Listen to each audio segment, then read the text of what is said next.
Hello friends, I am Rakhi and I am back with the another question of chapter number 1, some basic concepts of chemistry, class 11. In this video, I will be discussing the question number 1.4 and it's page number 22 of this chapter number 1. So let's have a look on the question. Calculate the amount of CO2 that could be produced when 1 mole of carbon is burnt in air. 1 mole of carbon is burnt in 16 grams of dioxazine and 2 moles of carbon are burnt in 16 grams of dioxazine. So we need to calculate the amount of carbon dioxide that is produced when these are the following three conditions is applied in the reaction. Fine, so let's have a look on the solution of this question. Let's begin. So the balanced equation, I should say the balanced equation for the combustion of carbon in dioxazine or air. So first of all, we will be writing the balanced equation. So the balanced equation for the combustion of carbon, air or liquid dioxazine.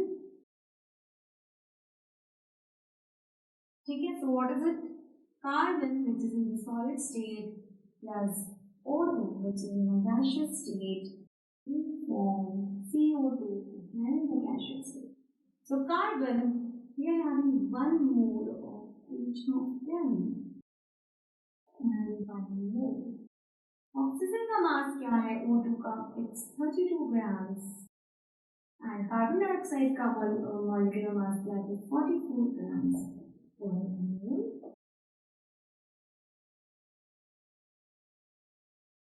Okay. So this is the balanced equation for the combustion of carbon and air or oxygen. Let's come to the first part of this question. 1 mole of carbon is burnt in air. So we need to calculate the amount of carbon dioxide that is produced when 1 mole of carbon is burnt in air. You can see in air there is complete combustion. In air there is complete combustion. Therefore, CO2 produced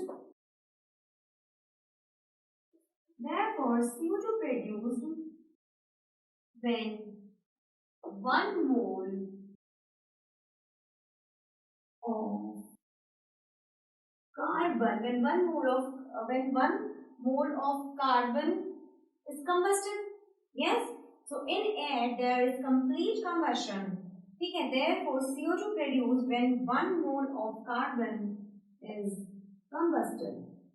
Combusted मतलब when 1 mole of carbon जो है वो combustion में गया. So CO2 produced from the combustion of 1 mole of carbon is equals to 44 grams. ठीक है, तो आप देख सकते हैं कि जब मेरी बैलेंस इक्वेशन थी इसमें जो ऑक्सीजन है जो कार्बन है ये सब के सब 1 मोल में लिए हुए हैं. तो अगर मैं कार्बन का कंबशन करती हूँ इन एक ऑक्सीजन और इन डाइऑक्सीजन और एयर तो मुझे 1 मोल ऑफ कार्बन डाइऑक्साइड मिलता है. तो 1 मोल जो कार्बन का है, अगर 1 मोल कार्बन का मेरा कंबस्ट हो रहा है, अगर 1 मोल ऑफ कार्बन का है वो कंबशन में जा रहा है तो मुझे 1 मोल ही किसका मिल रहा है? कार्बन डाइऑक्साइड का मिल रहा है. तो मैं कह सकती हूँ कि carbon dioxide produced from the combustion of 1 mole of carbon is equals to 44 gram, क्योंकि 1 मोल ऑफ कार्बन डाइऑक्साइड में मेरे पास 44 gram by mass carbon dioxide है. तो ठीक है, so the amount of carbon dioxide produced when 1 mole of carbon is burnt in air is equals to 44 grams of carbon dioxide. ठीक है, क्योंकि 1 मोल ऑफ कार्बन जब कंबस्ट हो रहा है तो मुझे एक ही मोल किसका मिल रहा है? कार्बन डाइऑक्साइड का. So in a way I can say 44 grams of carbon dioxide is produced when 1 mole of carbon is burnt in air. I hope the first part is very much clear to you. So I am just want to take the permission from you all to rub this part. I hope you must have noted down in your notebooks. So I'm rubbing this off and I will be solving now the second part of this question. Okay?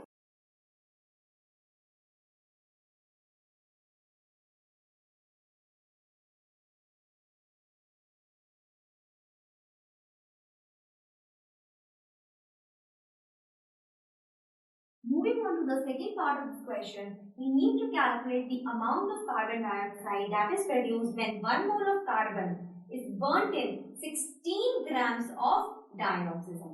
देखिए second part में we have only 16 grams of dioxin available. हमारे पास सिर्फ 16 ग्राम है dioxygen का availability में। तो ये 16 ग्राम अब कितने मोल ऑफ कार्बन के साथ रिएक्ट करेगा ताकि हमें पता चल सके कि हमारी कार्बन डाइऑक्साइड कितनी प्रोड्यूस होती है। आप इस बैलेंस इक्वेशन में देखिए, कार्बन का मैंने अमाउंट 1 मोल लिया, डाइऑक्सीजन भी 1 मोल है और कार्बन डाइऑक्साइड जो प्रोड्यूस हुआ है 1 मोल है। जब ये सारी चीजें 1 मोल थी, ठीक है, तो अब देखिए 32 ग्राम्स, अगर मैं यहाँ पर मेरे पास 1 मोल ऑफ डाइऑक्सीजन है, उसके अंदर that means 1 mole is equals to 32 grams पर मोल, उसके मास की यूनिट हो गया यहाँ पर ये।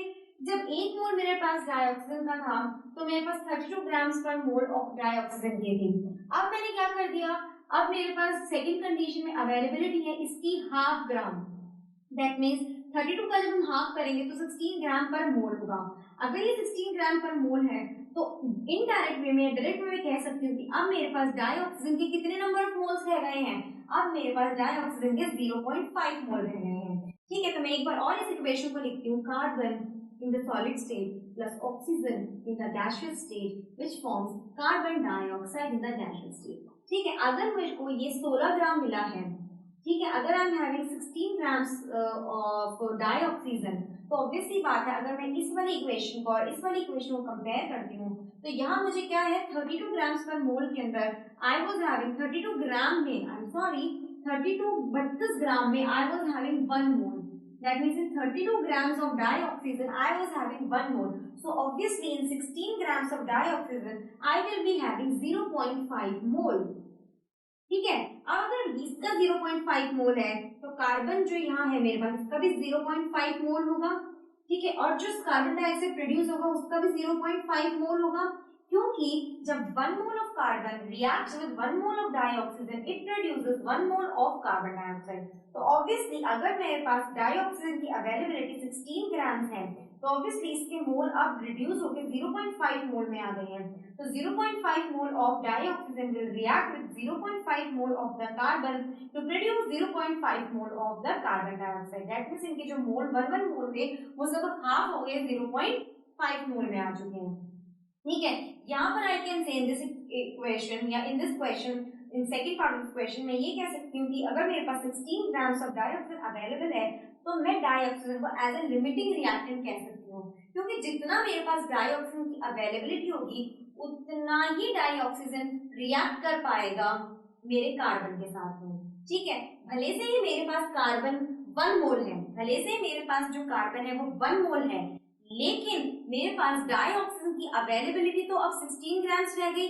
16 ग्राम्स का मतलब है 0.5 मोल ऑफ डाइऑक्सीजन, तो ऑब्वियसली बात है 0.5 mole of dioxygen he react कर पाएगा 0.5 मोल ऑफ कार्बन के साथ में। तो 0.5 मोल ऑफ कार्बन या फिर 0.5 mole of dioxygen will now react with 0.5 mole of carbon. भले से ही मेरे पास कार्बन की जो अवेलेबिलिटी है वो 1 मोल है, 1 मोल ऑफ कार्बन मुझे मिला हुआ है, लेकिन मेरे पास जो डाइऑक्सीजन है अब उसकी क्वांटिटी, उसका जो मोल है वो हाफ हो चुके हैं। It has become now 16 grams which means 0.5 मोल। तो डाइऑक्सीजन तो 0.5 मोल ही रिएक्ट करेगा, that means 0.5 mole dioxygen react करेगा 0.5 मोल ऑफ कार्बन के साथ में। तो कहने का मतलब ये है कि इस सेकंड पार्ट में dioxygen is the, therefore dioxygen is the limiting reactant। ठीक है, डायरेक्शन लिमिट में। अब आपको पता चल चुका है कि अगर 16 ग्राम्स मेरे पास डाई ऑक्सीजन है तो 0.5 मोल आ गया, तो यही 0 और मेरे पास यहाँ जो कार्बन है ना, ये मेरे पास कार्बन जो मुझे दिया हुआ है ये 1 मोल है, दिया हुआ 1 मोल है, लेकिन जो ये मेरे पास डाई ऑक्सीजन 0.5 मोल है ना, तो ये 0.5 मोल डाई ऑक्सीजन रिएक्ट करेगा 0.5 मोल ऑफ कार्बन के साथ में ही।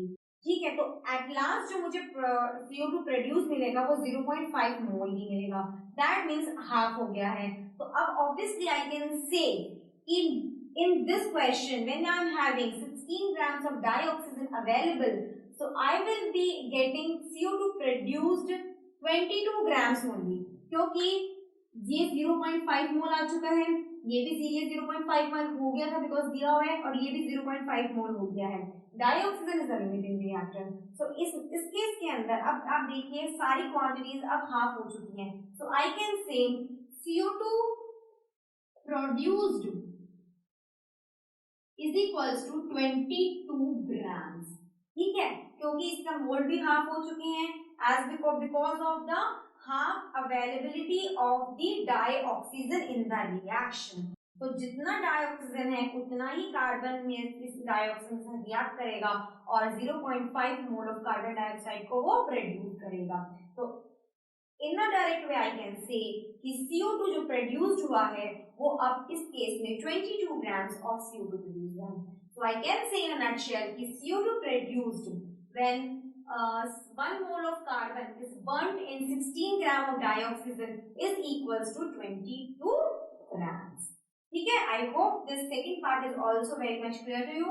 Coming to the third part of this question, I hope you have noted down all the things which I have written or which I have spoke over here. Right? So I am rubbing this.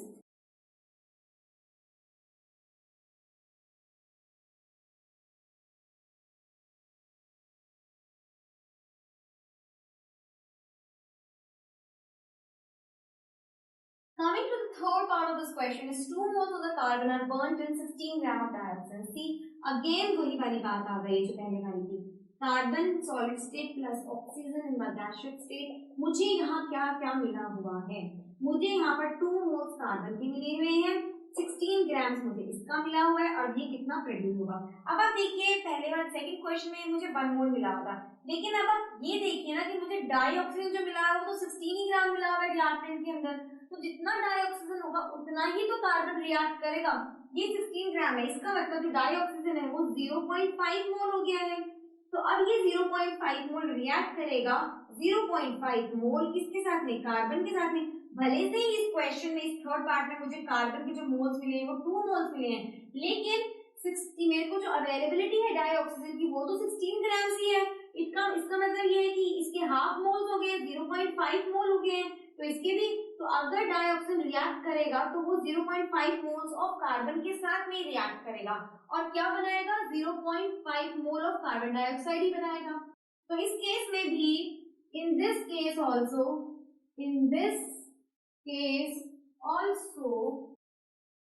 Dioxygen is the limiting reactant। ठीक है, इसमें भी limiting reactant हमारा dioxygen है। तो इस case में भी जो CO2 प्रोड्यूस होगा, CO2 produced is equals to 22 grams। in this case also CO2 is produced is 22 grams। so I can say CO2 produced when 2 moles of carbon are burnt in 16 gram of dioxygen is 22 grams। It is because कि जो हमें dioxygen available है वो 16 ग्राम available है, जिसका सीधा सीधा मतलब ये निकलता है कि इट इज 0.5 मोल्स। अगर वो 0.5 मोल है मेरा डाइऑक्सीजन तो वो 0.5 मोल ऑफ कार्बन के साथ रिएक्ट करेगा और 0.5 मोल ऑफ कार्बन डाइऑक्साइड को प्रोड्यूस करेगा। मोल्स जो 1 थे वो अब हाफ हो चुके हैं, तो ऑब्वियसली कार्बन डाइऑक्साइड जो प्रोड्यूस होगा वो भी अब हाफ मास का ही प्रोड्यूस होगा, that means 22 grams he produce होगा। I hope these 3 parts belonging to this fourth question is very much clear to you. But still, if you are having any doubt regarding this question, then I am here for solving your all doubts. So please do write your doubts in the space given below. Do watch the next video for the next question of this chapter. And this is me, Raki, saying you all goodbye.